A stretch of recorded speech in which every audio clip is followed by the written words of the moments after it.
grow, to aspire. These are natural yearnings in every human being, within every heart. To realize them and turn them into reality is quite another thing. The human spirit is always seeking a better future, a better life, and better opportunities all over the world.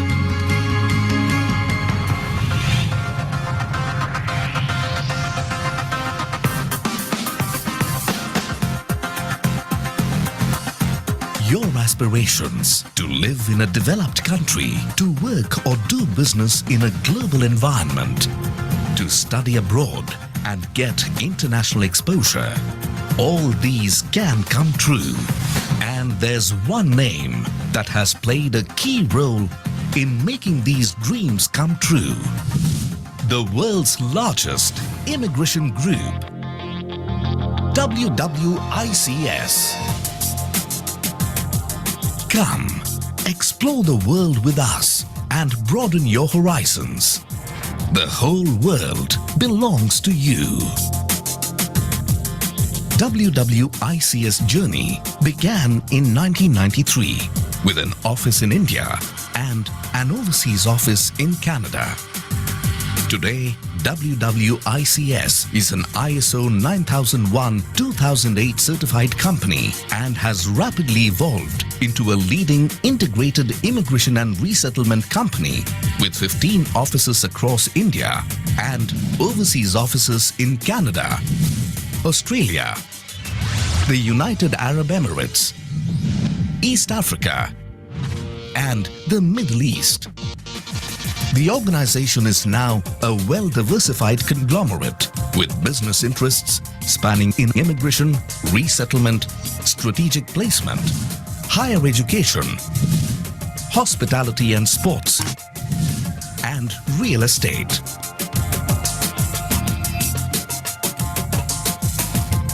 With a proven track record of several years, WWICS has emerged a name to reckon with.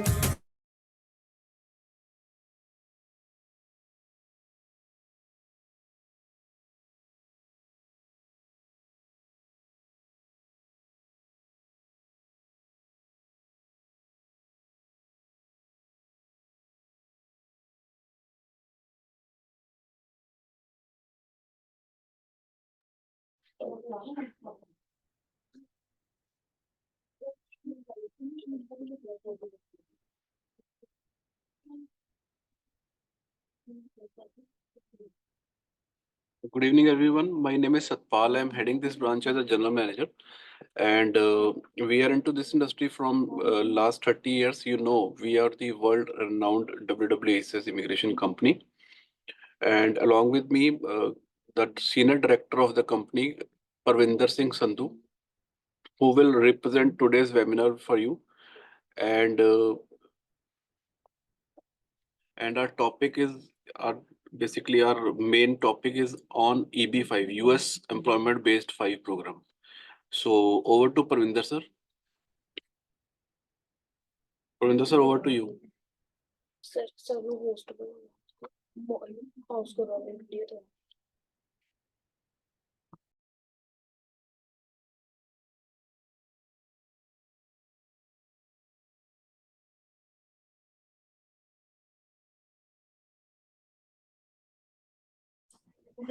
Thank you, Satpal. On behalf of WWICS, I welcome everybody to this webinar on the EB-5 program of United States.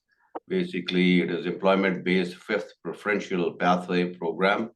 It's an investment-based program. So before I get on with the PowerPoint presentation, I would just like to elaborate on what this program is all about and how it came into existence and what are the various modalities through which the investments can be made in order to secure a US permanent residency, or which is called a green card in the United States.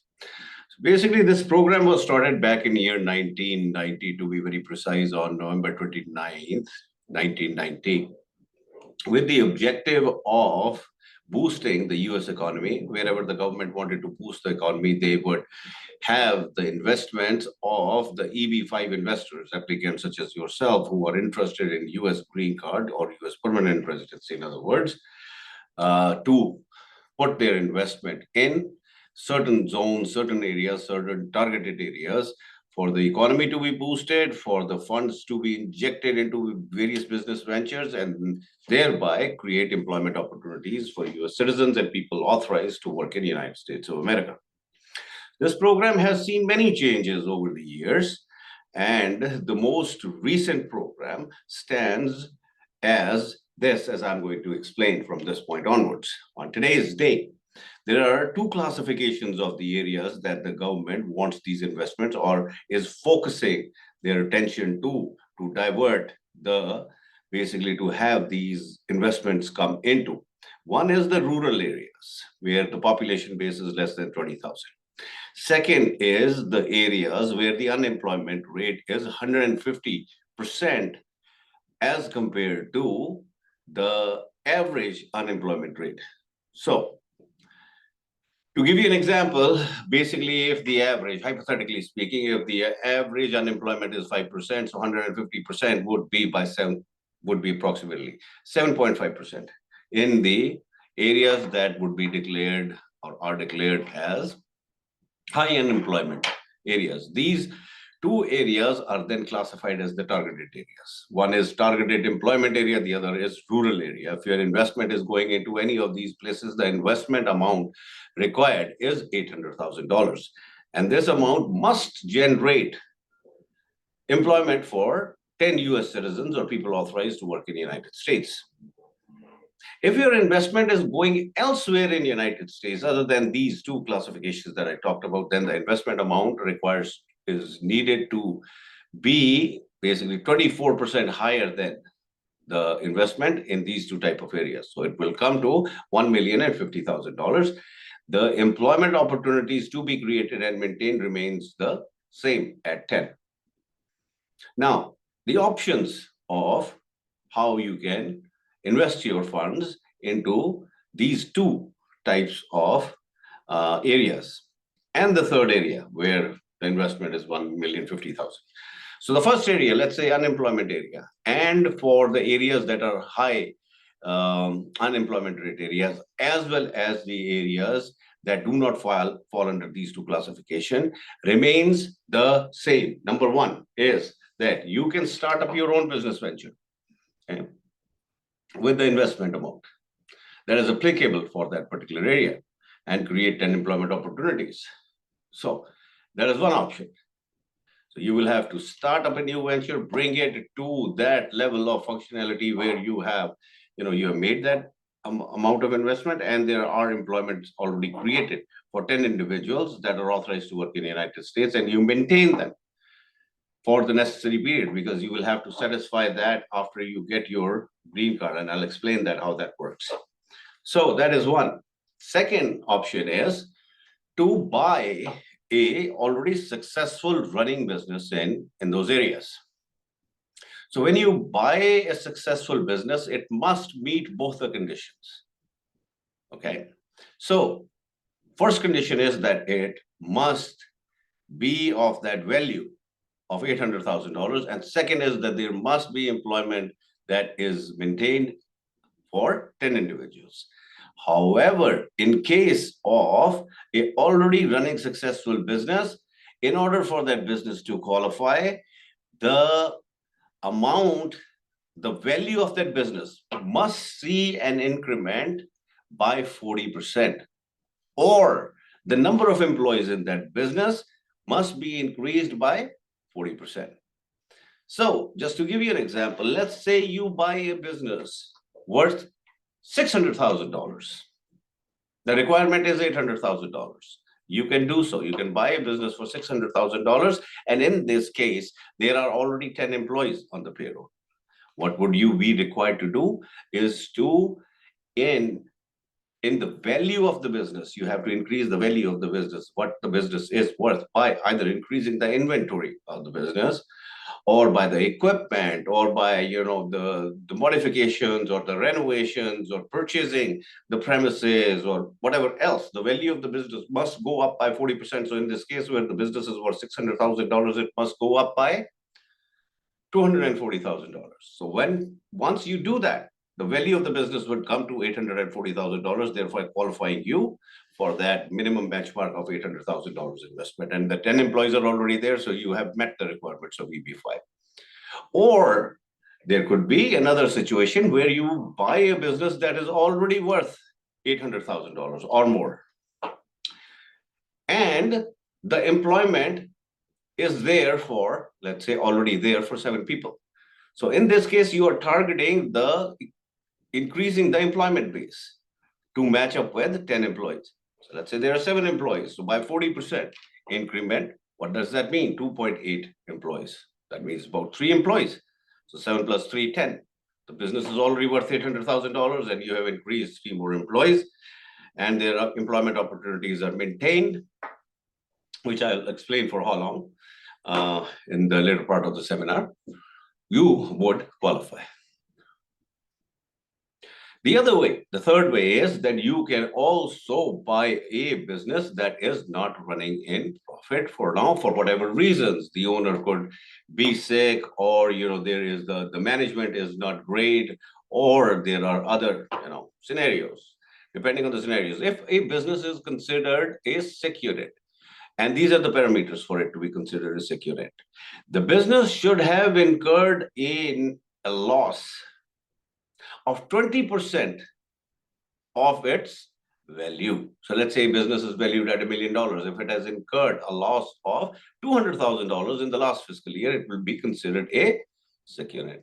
And you can purchase such a business and start managing it in a proper manner. And if you maintain 10 employment positions in the business, and if your investment is of that value, either $800,000 if it is in one of those 2 areas, rural or an area with high unemployment rate, and in case it is outside of these 2 areas, the investment is of about $1 million, $1,050,000, and you have maintained the employment for 10 individuals, you would qualify for EB-5 program.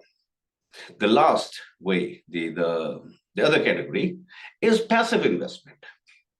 US government basically licenses certain regional centers in the United States for the investments to be made in certain types of projects which are approved by the government. If you invest your money in these projects, the money is locked in for a period of 4 years minimum, okay, because it's going into a project. The employment opportunities would be created because these projects have been approved on the basis of their creating jobs. And in these projects, especially the good ones, the per unit job created are roughly 14 to 16 jobs. So it is not just 10. So they basically exceeded by certain, there's the margin is higher in terms of the jobs being created. So that is another option. So these projects are various projects. They are in rural areas, they are in high unemployment areas, and there are other projects as well in the rest of the United States that does not fall in either of these 2 areas.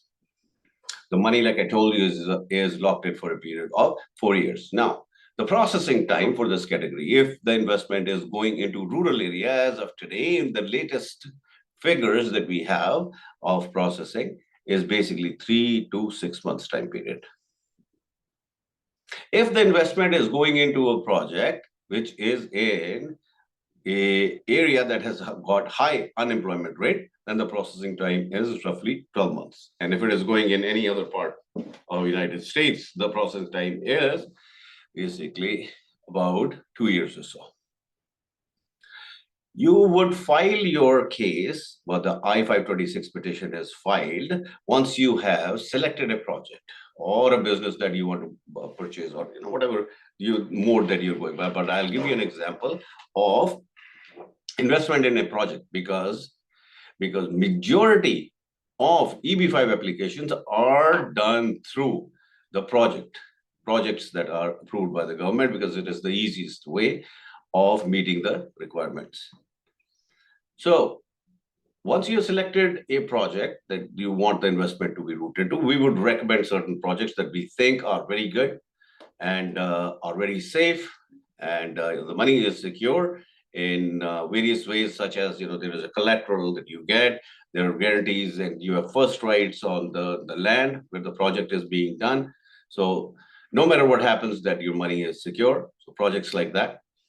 So once you are ready to invest in a particular project, you will sign a subscription agreement. Thereafter, we will open up an escrow account for you.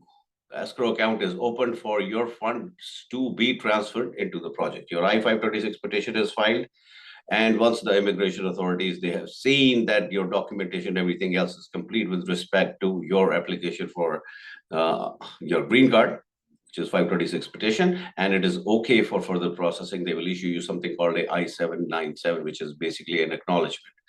Once you receive that, the funds are triggered from your escrow and go into the project. Your countdown of 4-year time period would start from the time that these funds are triggered from your escrow and go into the project. So depending on if it's a rural project, from this point onwards, you would get your green card in about 3 to 6 months' time. Once you get your green card, you have 6 months to land in the United States. Once you have landed in the United States on that green card, you must, within 2 years, after 2 years, you have to basically submit proof that your funds continue to be in the project that you invested in, and there are employment opportunities maintained, still being maintained. Once this is submitted, the conditions on the green card is removed. This is the only condition. Basically, they want to see that you're still in compliance with the investment requirement as well as the creation of jobs requirement. Once this is done, your green card is a regular green card. So this is what the process is, ladies and gentlemen. I'll just take you through the presentation. So let's go.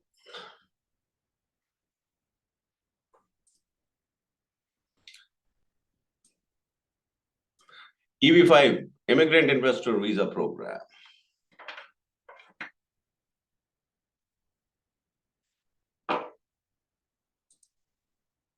EB-5 Immigrant Investor Visa Program was created in 1990 by Immigration Act of 1990. As I've already told you, EB-5 visa provides a method of obtaining permanent resident status of US, which is generally called green card because the card is green, for foreign nationals who invest in a new commercial enterprise in the United States. To obtain the visa, individual must invest $800,000 in the targeted employment area, TEA, creating at least 10 jobs for Americans and US work authorized immigrants. These jobs must be maintained. EB-5 program is intended to encourage both foreign investments and economic growth. Based on EB-5 reform and Integrity Act, which was signed into law on March 15, 22, minimum investment requirements to qualify under EB-5 program is $1,050,000. But if you're going into certain targeted employment areas, the investment requirements comes down by 24% to $800,000. So the applicants have a choice of investing directly or through a large investor pool via regional centers, which are federally approved. And they basically are very, very strict on approval of the regional centers. Their license must be renewed by meeting government requirements every year. As of March 2023, vast majority of EB-5 visas were granted through the regional centers, just like I said.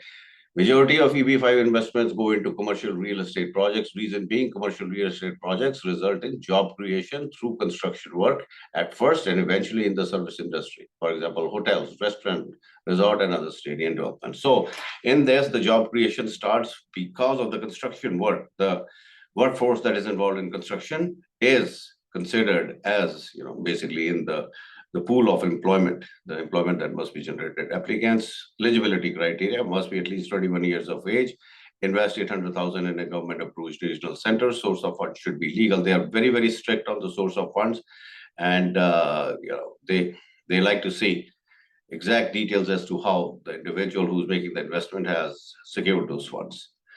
No requirements of prior business experience, no requirement of education, English language not necessary, good health mandatory, spouse and children below 21 years of age can be included. Not spouses, basically spouses are included, but children should be 21, under 21 years of age. So the picture is United States. Our process flow is basically when you retain our services, we charge $5,000.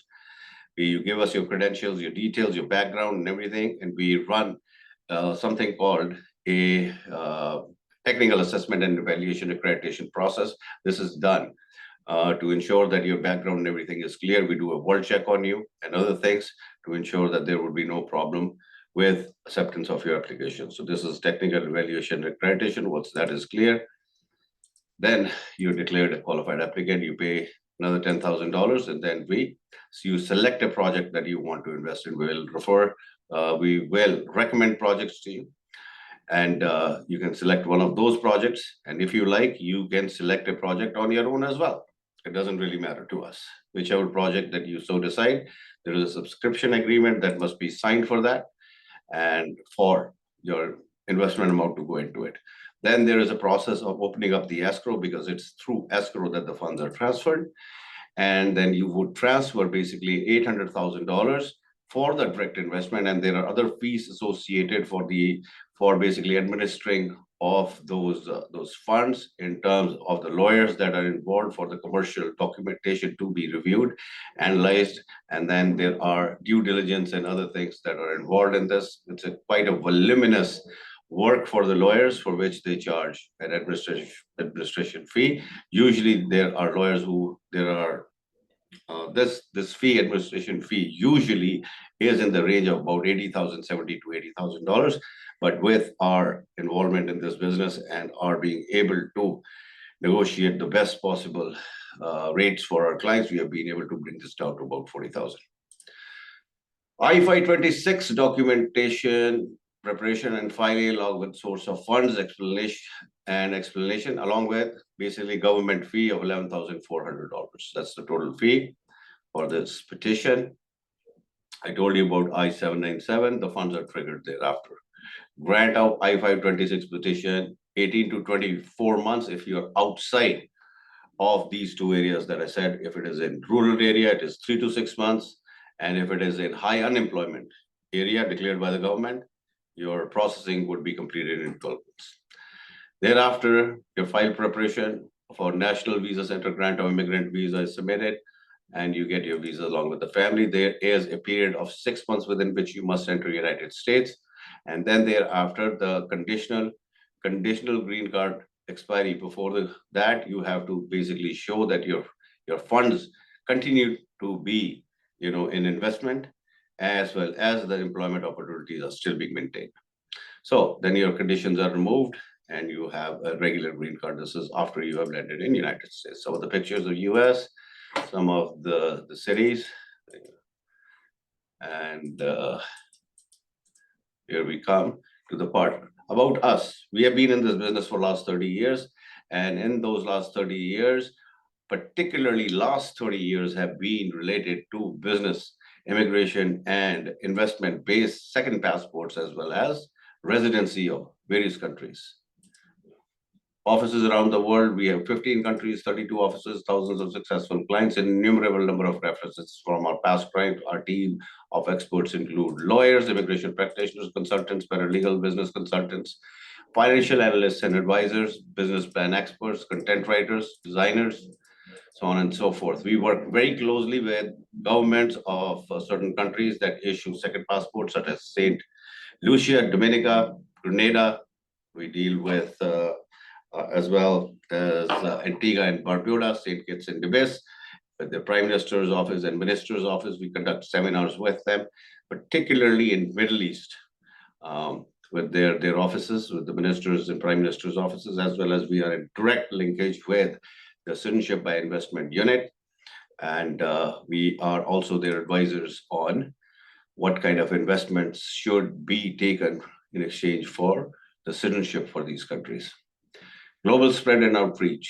We are unmatched. We have global presence with offices around the world. Our expertise include experience in multiple and varied facets of immigration programs of numerous countries, globally. To be precise, 25 programs of 21 countries around the world. Our services are incomparable and par excellence. These are the words that best describe the quality of services we provide to our esteemed clients that we hold in very high esteem. It's because of them that we consider ourselves to be successful, and that is reflected in our services that we provide to them humbly. So we are at service to them. We truly are world leaders in immigration industry, world's largest immigration. Some of the visas that have been recently issued to some of our clients. And with this, we come to end of this presentation. We are open in Toronto, Monday. That is where I'm logged in from. I'm at Toronto office right now. I keep traveling. I'm here at this office for about a month and a half, and thereafter I'll be traveling to Europe as well as to Middle East offices. I'll be in India for some time as well, and then I'll return back to this office. While I'm here at this office, I can take on your calls. You can call us on our landline number as well, which is 289-232-2700, 289-232-2700. And our working hours are 9 to 6, Monday to Friday, 9 a.m. to 6 p.m. On Saturdays, we are open from 11 a.m. to 4 p.m. These are the names of our customer relations managers here. This is our customer relations team. Please feel free to email us or to call us in case you have any further queries about any of the things that we have discussed. And with this, we come to end of the webinar. But what I'll do is that I will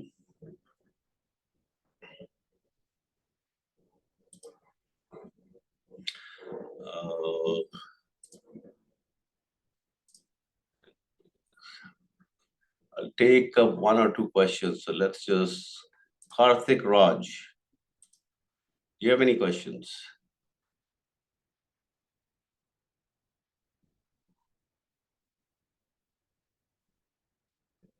I suppose not, Karthik.